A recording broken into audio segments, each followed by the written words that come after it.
Okay, today we are in ZPPS Dorgaon and we are starting our daily activity. The name of the activity is One Day One Structure.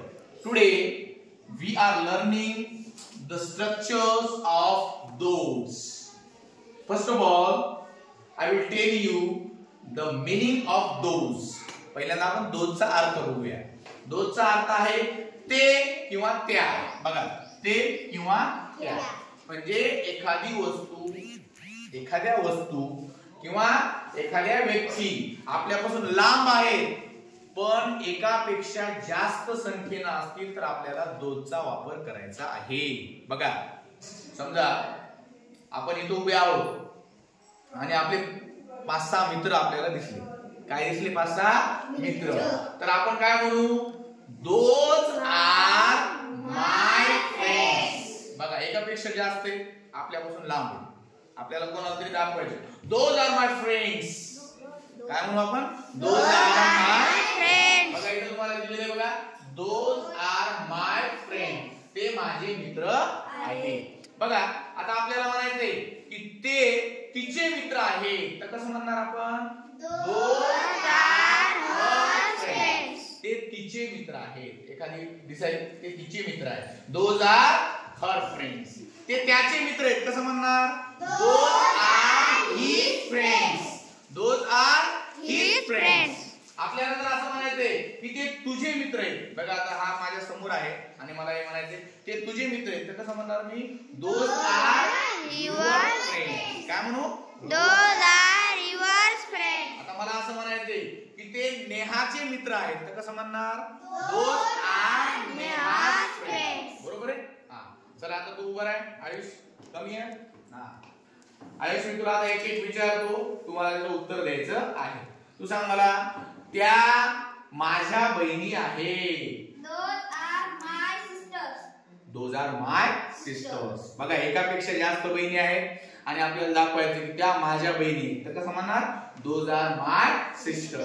आता तुला असं म्हणायचंय की त्या तिच्या बहिणी आहेत. कसं म्हणणार? Those are her sisters. शाबास. तुला म्हणायचंय त्याच्या मैत्रिणी आहेत. Those are his friends. बहिणी. हा, ठीक आहे.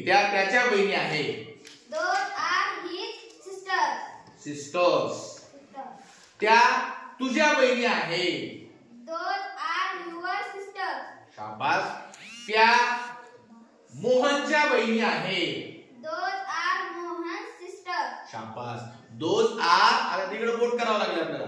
Those are Mohan sister. त्या लांब येतो. त्या मोहनच्या बहिणी आहेत. त्या मोहनच्या बहिणी आहेत. हे लांब असेल आणि एकापेक्षा जास्त असेल तर आपल्याला काय करावं लागेल? दोजचा वापर करावा लागेल. आता तू उभा राह. तू बस. हा, तुला म्हणायचं त्या आमच्या गायी आहेत. त्या आमच्या गायी. लांब दिसायला तर आपल्याला म्हणायचं त्या आमच्या गायी. कसं म्हणणार?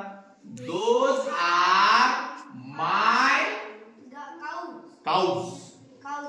त्या माझ्या गायी. कसं म्हणणार? Those are my cows. आणि आपल्याला म्हणायचं त्या आमच्या गायी आहेत. तर कसं म्हणणार?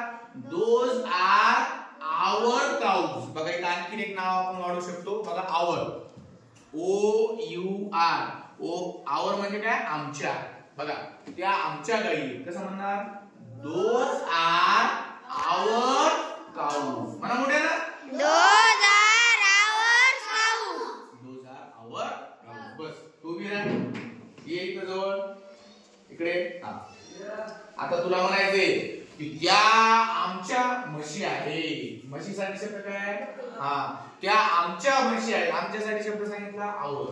सांग मग, त्या आमच्या म्हशी आहेत. Those are our buffalo. Buffaloes.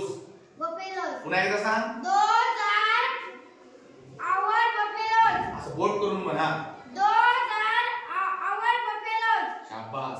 Those are our buffaloes. त्या लांब साहेब का त्या आमच्या म्हशी आहेत.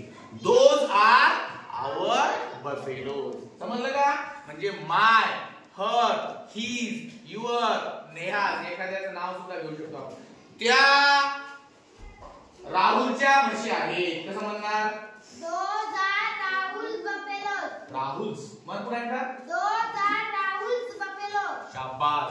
Those are Rahul's buffaloes. एकापेक्षा जास्त आहेत म्हणून काय म्हणणार आपण? बफेलोज. आलं का लक्षात? Okay. In this way today we learn the structure of those.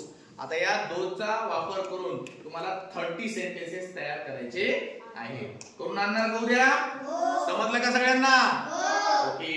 Now see you.